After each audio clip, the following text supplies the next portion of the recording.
권의 책을 통해 북한을 올바로 알아보고 통일의 의미와 중요성을 되새겨보는 시간. 통일 책방 함께 읽는 통일.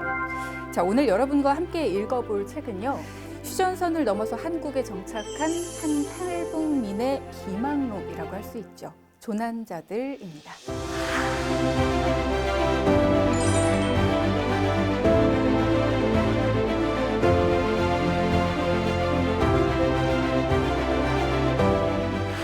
지금 제 옆에는 이 책 조난자들을 쓰신 작가님이 나와 계십니다. 주승현 작가님 인사드릴까요? 안녕하세요. 네, 반갑습니다. 네.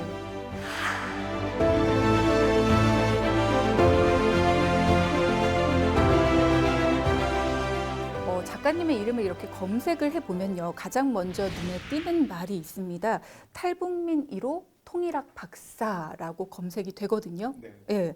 지금은 대학교에서 학생들을 가르치고 있으시죠? 네, 그렇습니다. 저는 지금 부산에 있는 고신대학교라는 대학에서 통일 문제 그리고 경영학을 가르치는 교양학부 교수로 학생들하고 살아가고 있습니다. 책이 나온 지가 벌써 6년이라는 세월이 흘렀어요. 네. 네, 많은 시간이 흘렀는데 처음 책이 나왔을 때의 이야기를 좀 듣고 싶습니다.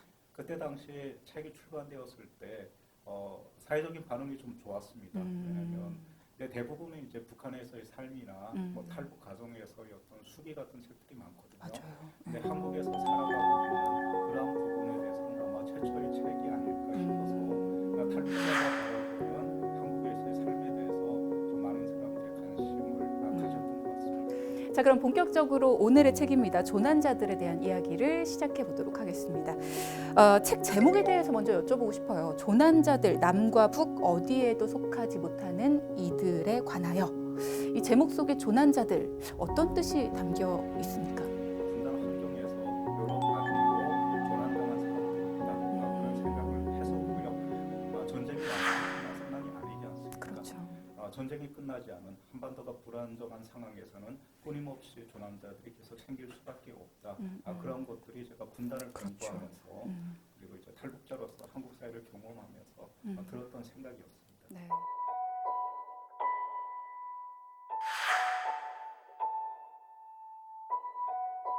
책은요, 22살의 청년, 이 주승현의 그날에서 시작이 되거든요. 당시 작가님의 신분이 군인이셨어요? 네, 저는 이제 네. 북한군 군인으로 당시 한국에 오기 전에는 비무장지대에서 이제 군복무를 하고 있었던 군인이었습니다. 일반 군인이 아니셨던 것 같던데요. 네, 비무장지대에서 제가 맡았던 보직은 심리전 방송 담당이었고요. 오기 전에는 서부전선 비무장지대 방송국을 책임진 책임 조장으로 근무 중에 휴전선을 넘어서 한국에 오게 되었습니다. 그렇군요. 그러면 북한의 체제를 옹호하는 이야기를 남한을 향해 하는 거잖아요. 네, 그렇습니다. 그러면 그런 이야기를 하면서 탈북을 결심하고 그걸 또 행동으로 옮긴다. 쉽지 않은 일이었을 것 같다는 생각이 들거든요. 네, 그렇습니다. 네. 여러 가지 이유가 있지만 저는 결정적으로 이제 아버지께서 이제 돌아가시는 이제 사건이 있었고.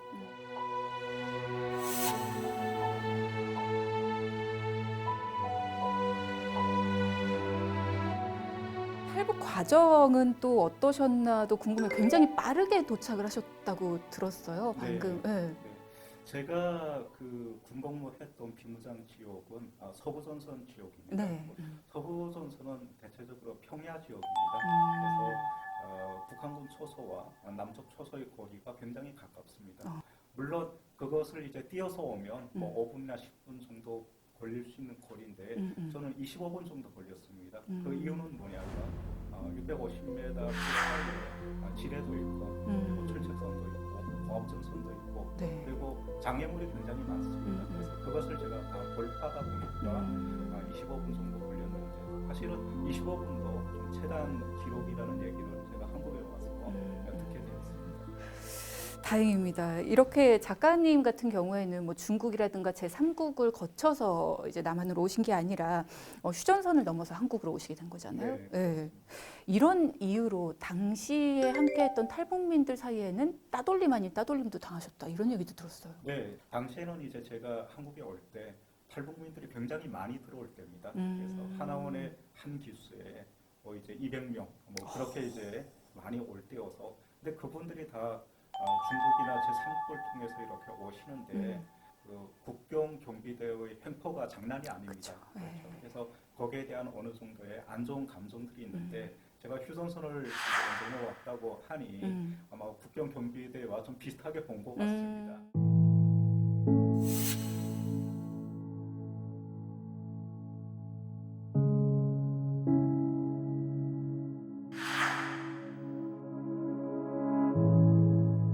이런 모든 일들도 힘드셨지만 가장 힘든 건 따로 있었다. 네. 네, 라는 이야기를 좀 듣고 싶네요. 네. 저도 월급을 받고 좀 충격을 받았죠. 왜요? 왜냐면 함께 일했던 이제 동료들에 비해서 한 40만 원인가 50만 원인가 차이가 나는 겁니다.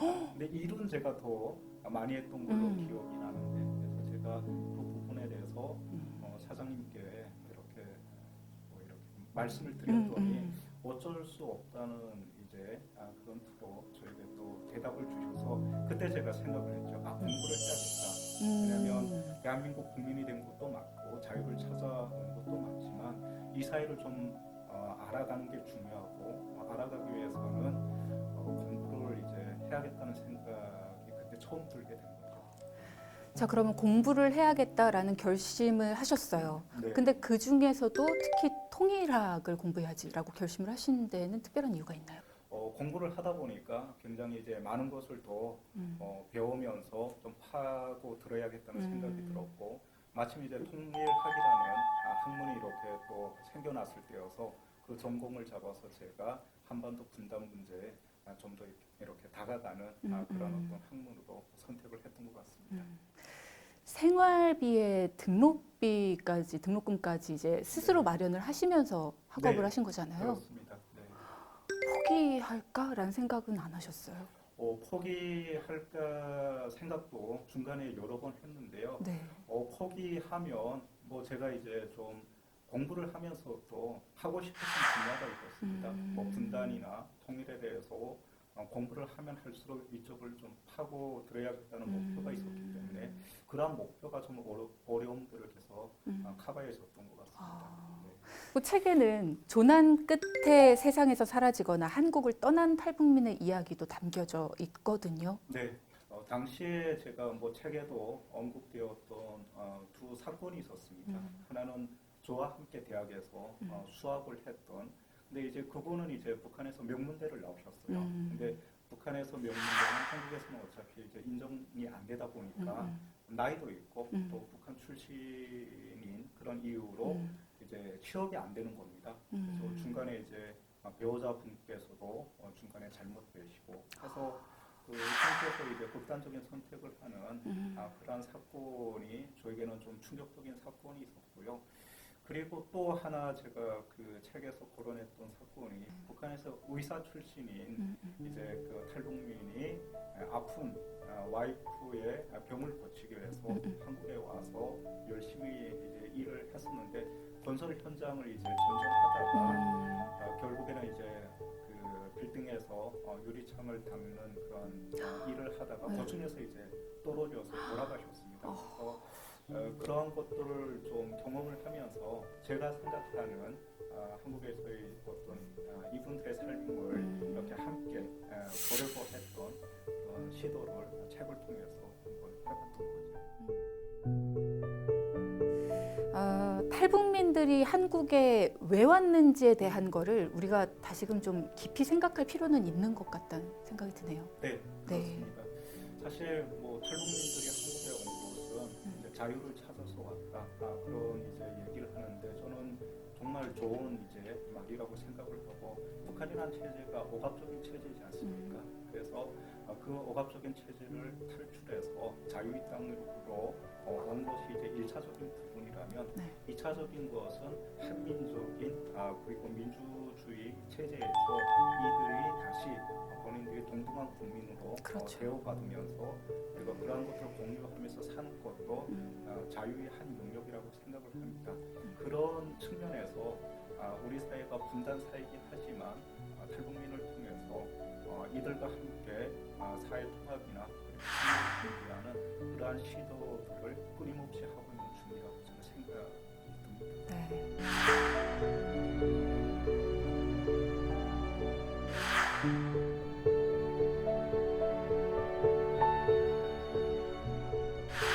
짧은 시간이지만 그래도 많은 이야기 나눠봤다고 생각합니다. 어떠셨습니까? 네, 또 뭐 책이 나온 지 좀 몇 년이 되었지만 또 꾸준히 그 책을 애독해 주시고 관심 가져주시는 분들이 있어서 또 오늘 이 자리에서 또 함께 그 책을 공유할 수 있어서 네. 개인적으로는 굉장히 영광스럽게 생각을 하고요. 탈북민들도 우리 국민이자 또 이들과의 사회통합 통일 준비도 분단 사회가 그리고 분단 국가가 해야 할 굉장히 좀 중요하다는 그런 인식이 널리 좀 커졌으면 하는 그런 생각도 듭니다. 네. 여러분도 오늘 이 시간 함께 하시면서 들었던 생각들을 조금 깊이 있게 더 많은 생각을 해보셨으면 하는 바람을 가져봅니다. 오늘 이 시간 함께 해주셔서 고맙습니다. 네, 감사합니다. 네. 자, 이 시간 마무리를 하면서요, 책에 나오는 문장 한 줄을 여러분께 소개를 해드립니다. 통일은 신압으로 작은 통일이 모여 결심을 맺는 끈기와 인내의 열매여야 한다. 이 말은 나와 다른 사람들을 동등한 존재로 존중을 하고 또 공동체 구성원으로서 함께한다라는 거겠죠. 우위를 바라는 것이 아니라 동등한 존재로서의 그런 존중을 바라는 겁니다. 우리 깊게 한번 생각을 해보자고요. 자, 다음 시간 새로운 이야기로 찾아오겠습니다. 함께해 주신 여러분 고맙습니다.